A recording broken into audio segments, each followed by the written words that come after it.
आइए हम बजट और बाजार इस खास सीरीज में हमारे साथ कार्यक्रम में शामिल हो रहे हैं बाजार के जाने माने दिग्गज पेडिग्री एडवाइजरी के फाउंडर दिलीप भट्ट साहब। दिलीप सर, गुड मॉर्निंग, बहुत बहुत स्वागत है आपका सर, धन्यवाद हमें समय देने के लिए। किस तरह की उम्मीदों के साथ आप उतर रहे हैं बजट में? क्या कुछ इस बार उम्मीदें हैं या फिर चलो ठीक है, हर साल आता है बजट, इस बार भी आ रहा है bus? Anil ji, good morning. Morning sir. Always a pleasure आपके साथ इंटरैक्ट करने का। मैं खास करके ये कहूंगा कि मुझे I am really pleasantly and amazed by your commitment and your जोश।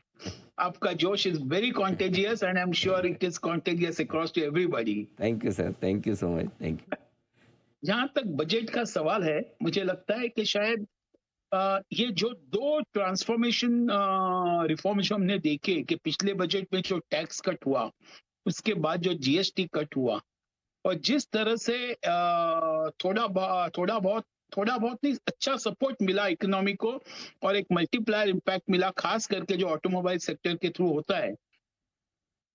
मुझे लगता है कि शायद इस बार ये जो कैपिटल गेन्स का जो बात है वो बहुत हावी है, और मेरे हिसाब से शायद उसको उसी के ऊपर सबकी नजर रहेगी। अगर उसमें कुछ डिसअपॉइंटमेंट आया तो शायद it may be disappointing for the markets, लेकिन ओवरऑल गवर्नमेंट एक रिफॉर्म्स की तरफ जो मूव हो रहा है वो बहुत अच्छी बात है, making trying to make the business easy. मुझे लगता है बजट से कोई खास उम्मीद ऐसी तो नहीं है, लेकिन फिर भी फिस्कल डेफिसिट के ऊपर नजर रहेगी, क्योंकि जिस तरह से टैक्स कट किया है और जीएसटी कट किया है, गवर्नमेंट के रेवेन्यूज आर अंडर स्टूडिंग, तो किस तरह से फिस्कल डेफिसिट कंटेन करेगी और किस तरह से growth also will not be compromised, इसके ऊपर काफी अच्छा ध्यान रहेगा, because we are growing so well at 8%, 7.5-8%।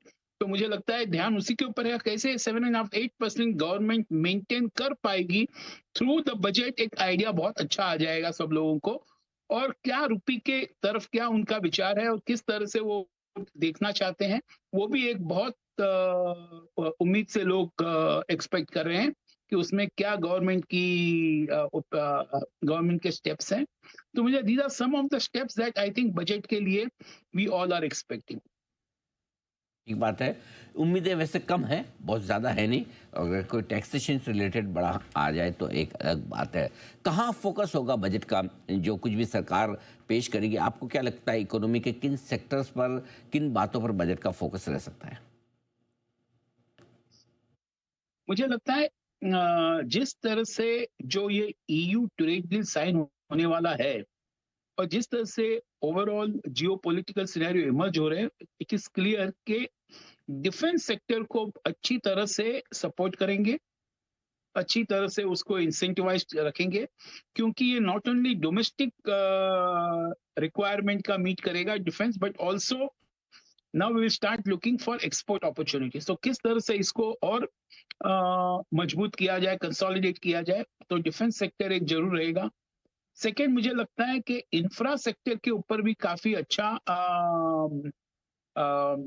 ध्यान रहेगा, क्योंकि यही एक सेक्टर है जो एक बहुत अच्छा मल्टीप्लायर इम्पैक्ट देता है इन टर्म्स ऑफ जॉब एम्प्लॉयमेंट, और आप बोलो जो कंजम्पशन होते हैं, स्टील, सीमेंट, जिसकी भी बात करो आप, तो इंफ्रा में किस तरह से होगा, बिकॉज हमने देखा है पिछले 6-8 महीनों में कि ये एक सेक्टर थोड़ा बहुत जरा म्यूटेड रहा है, जरा प्रेशर में रहा है, because companies have not been able to get their payments in time, और हमने देखा कि थोड़ा बहुत एग्जीक्यूशन मिस भी हो रहे हैं कंपनीज के डिस्पाइट हैविंग गुड ऑर्डर्स। तो ये किस तरह से इंफ्रा को पुश करते हैं, तो मुझे लगता है एक इंफ्रा के ऊपर भी ध्यान रहेगा।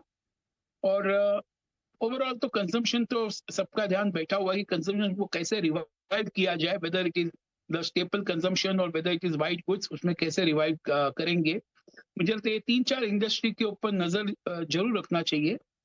और ये ऑटोमोबाइल्स को क्या होगा once this EU deal is sign, because वो एक इंडिकेशन दे रहा है how government is looking forward to lower the import duties and the taxes on the imported once.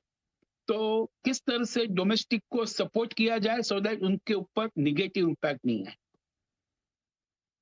Impact ना आए, ये बड़ी चीज़ है। और उस लिहाज से डिफेंस और ये सारे जो सेक्टर्स हैं वहाँ पर फोकस रहेगा, इंफ्रा पर फोकस रहेगा, जिससे कि थोड़ा सा कैपेक्स बढ़ सके। अब आइए सर, थोड़ी बात बाजार की भी की जाए। क्या लग रहा है सर मार्केट का मूवमेंट में? ऐसा लगता है कि बढ़िया तेजी होने वाली मूवमेंट ले रहे हैं, बाजार वापस गिर जाते हैं, फिर लगता है कि नहीं नहीं अब तो चलेगा नहीं, गिरने की तैयारी है, फिर रुक जाते हैं। बड़ा मुश्किल हो रहा है समझना। समझाए आपका क्या व्यू है सर?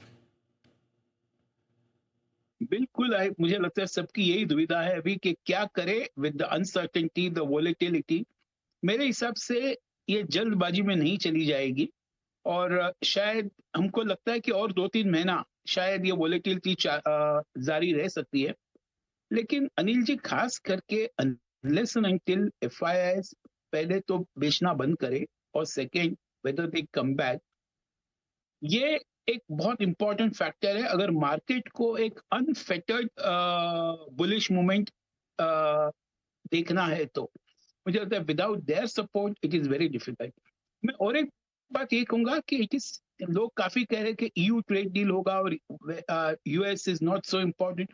मेरे हिसाब से यूएस के साथ trade deal is one of the factor, लेकिन सबको we all know that we can not be on the wrong side of USA, और अगर हम उसके रॉन्ग साइड पे रहते हैं तो उनका इम्पैक्ट एफआई में भी आएगा।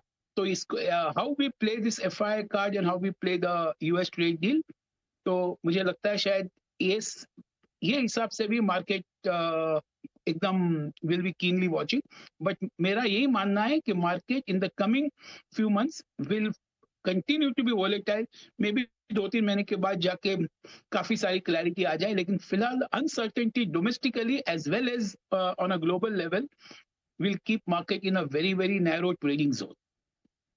ये तो बिल्कुल छोटे से दायरे में रहेगा बाजार, थोड़ी ग्लोबल अनिश्चितताएं, थोड़ी हमारी अपनी, और ये बाजार को अटका कर रखेगी। एफआईज लगातार बेचने, और ये बड़ी समस्या है। दिलीप सर बताएं कि इनकी बिकवाली रुकने के लिए क्या कुछ ट्रिगर्स हो सकते हैं, क्या कुछ करना चाहिए, या क्या देख कर ये वापस लौटेंगे?